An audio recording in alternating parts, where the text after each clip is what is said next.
Notice कर ली। जो car यहाँ पर खड़ी थी कितनी मस्त थी ना।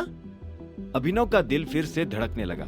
उसे महसूस हुआ कि अब चाहत फिर से उस गाड़ी को लेकर कुछ न कुछ सवाल करेगी, इसलिए उसने बात पलटने की कोशिश करी।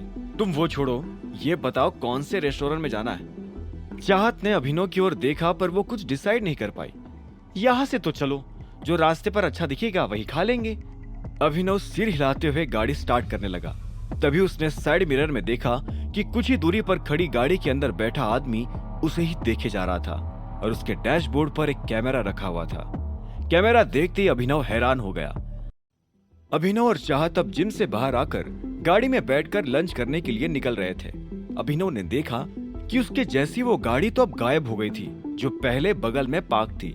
लेकिन फिलहाल कोई आदमी थोड़ी दूरी पर दूसरी गाड़ी में बैठा उसे घूरे जा रहा था और उसके डैशबोर्ड पर एक कैमरा भी रखा था।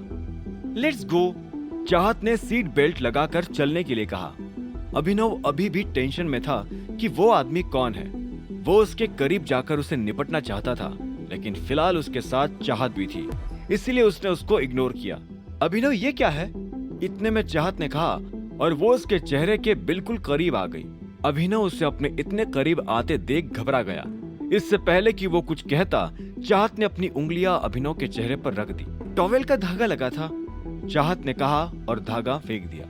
अभिनव ने अपने आप को संभाला, एक आखिरी बार उस आदमी को देखा और एक्सीलरेटर पे पैर रख के गाड़ी पार्किंग लॉट से निकाल ली। कुछ मिनटों तक चलते हुए भी अभिनव बार बार साइड मिरर में देख रहा था कि कहीं वो आदमी उसका पीछा ना कर रहा हो, लेकिन उसे अभी तक ऐसा कुछ भी नहीं दिखा था।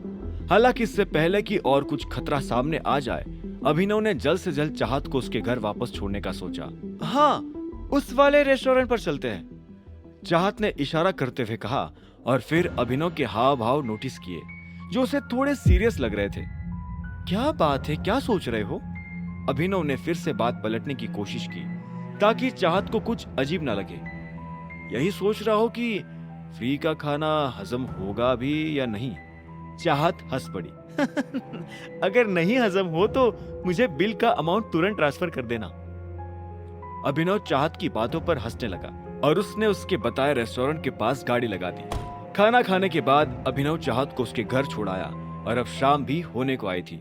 कंपनी ना जाकर उसने अब घर जाकर सोने का सोचा, क्योंकि इतने दिनों बाद एक्सरसाइज करके उसके बदन में दर्द होने लगा था।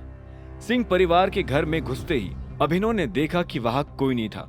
उसे महसूस हो गया कि जब से प्रोटॉन ने एलेक्स कॉर्पोरेशन के साथ डील कैंसिल की है, तब से पूरा परिवार सिर पकड़कर उनकी कंपनी के ऑफिस में ही बैठा होगा।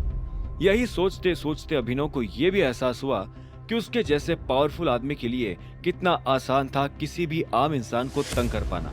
उसे ये सोचकर थोड़ा अफसोस भी हो रहा था, पर फिर यह भी लगा कि घमंडी सिंह परिवार को ऐसी ट्रीटमेंट की जरूरत भी थी।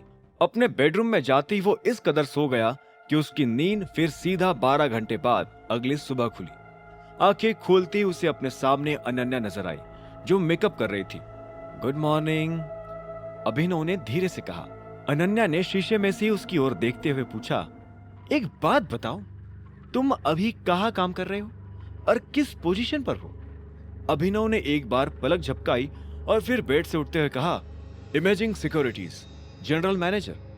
ये शायद मैं पहले भी बता चुका हूं। तो इसका मतलब? अनन्या उसकी ओर पलट गई। तुम अकरम सर के चमचे बनकर रहे और फिर उनसे बदले में ये पोजीशन मांगी, है ना? अभिनव ने अनन्या के ताने के जवाब में कहा, सुबह सुबह तुम्हारा दिमाग इतना चलता है तो किसी अच्छी जगह लगाओ ना। क्यों? Excuse me?